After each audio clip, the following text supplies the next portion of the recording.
Good morning from a beautiful day here in Mahuberskloof, actually. Nice and sunny. I was sitting in the forest, been for a forest run this morning. My apologies to everybody who's stuck in isolation in an apartment or a home. But I made this move to the farm, which has really ended up being such a fantastic gift, which I didn't even realize how much of a gift it would be when I made the decision.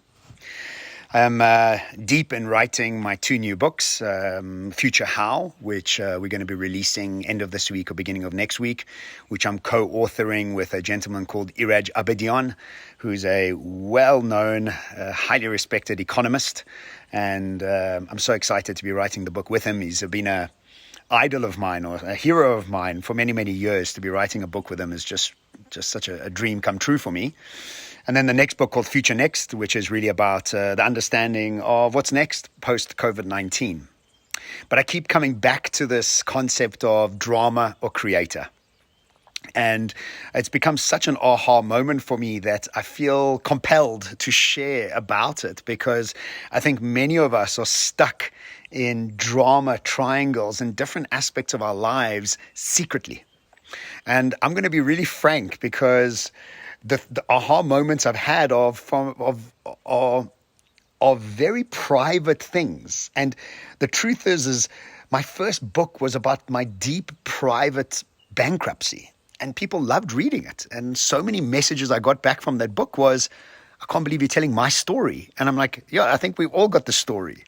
And then my second book was about my divorce. And I had men coming up to me and telling me, wow, you're explaining why my marriage is not working or why my marriage wasn't working. And I got that sort of response. And recently I was interviewed by the National in Dubai about COVID-19 and my finances and all my money drying up because all my gigs got dried up. And it was a very personal interview, and so many people came back to me and said, thank you for such a personal interview. And so I'm gonna share some really personal stuff, because I think we've all go through these things. And the aha moment for me is this concept that these very secretive, almost embarrassing or shameful things that we do inside our own heads are the things we need to talk about and bring out into the surface so we can all discuss them and we can all share in the learnings. And so the drama triangle, if you read my first book in this new trilogy I'm writing, Future Now, you'll know that the drama triangle's got three corners to it.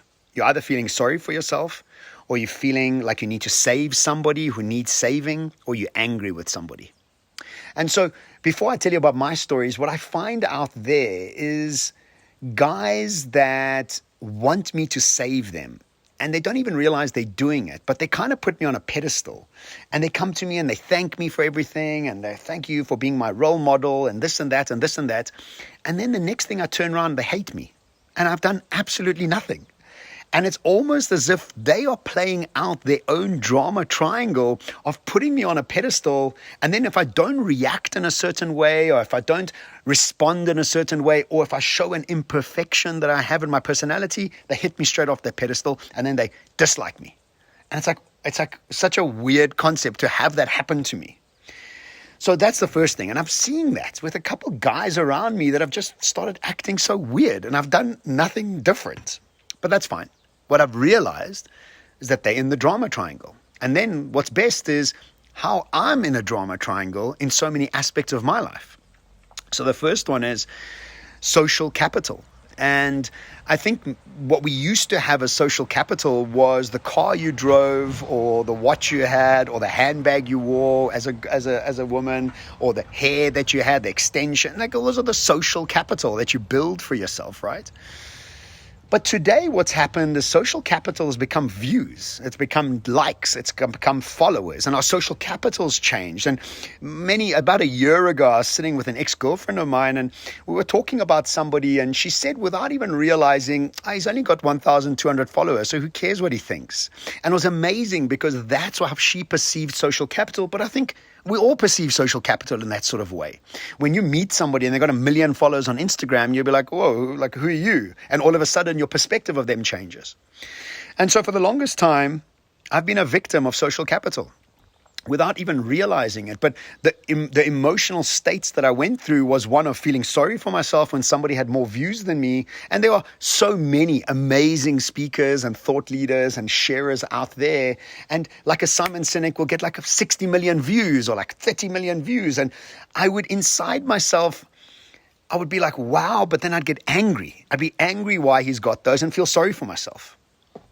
And so I wouldn't be able to enjoy the content because I was angry that he had more views than me. I mean, talk about being personal and like just a story going on inside my own head. So I became so aware of that. And since that, I am now celebrating people's views and celebrating their likes, because the opposite of poor me is creator. The opposite of anger is challenger.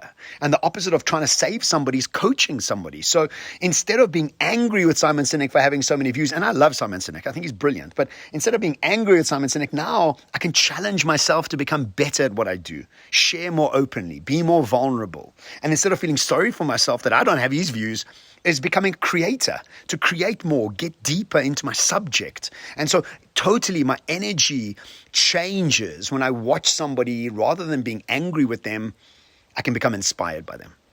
And you see that it's exactly what these other people have been doing to me, is they've been putting me on a pedestal and being angry with me. And it's the most weird thing when it happens to me, but then I realized I was doing it to other people, which was the craziest thing when you become aware of it.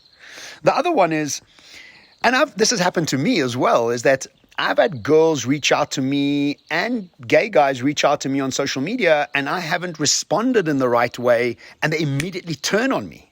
And they go from, you're amazing, this and that, to, you're so arrogant and you're so full of it, only because I didn't respond in the way they needed me to respond in. And so they switched immediately from, oh, you're so amazing, to, you're terrible. And I was watching a great series on Netflix called Self-Made, about the first African woman millionaire in America. A great story, a true story. And her husband was losing her, was trying to get his marriage back. And he came to her begging for her back. And she was very elegant in a rebuttal, or like saying no to him. And he immediately turned around and said, F you. And he went straight into, you're so amazing, to F you. And so I secretly, just like everybody else in the world, like a few people online, or just like message out, or, just say hi. And sometimes I don't get the response I want. And I find myself to become sulky about it. And again, there's such a personal thing, because who do you go tell that you become sulky because somebody didn't respond the way you wanted to respond to it? And the most amazing thing happened yesterday on my run. I became aware of my drama triangle. I became aware of the fact that I went into poor me and becoming angry.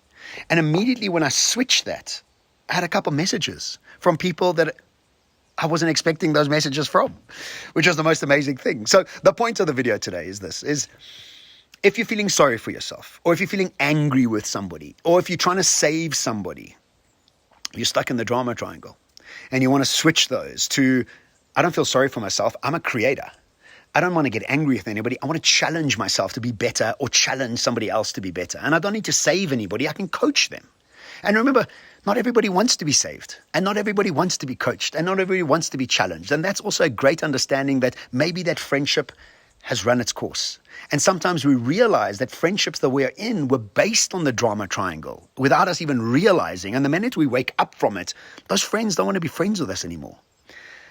So yeah, it's been such an awakening for me. And I'm now, my talk that I'm doing for the Dubai Futures Academy, it's called Future How, is about very much this way we build our collective future, not based on the drama triangle, but on the creator triangle. And if you look at many leaders around the world, they are all stuck in the drama triangle, Poor me, angry. Poor me, angry. Let me find all the useless people and save them.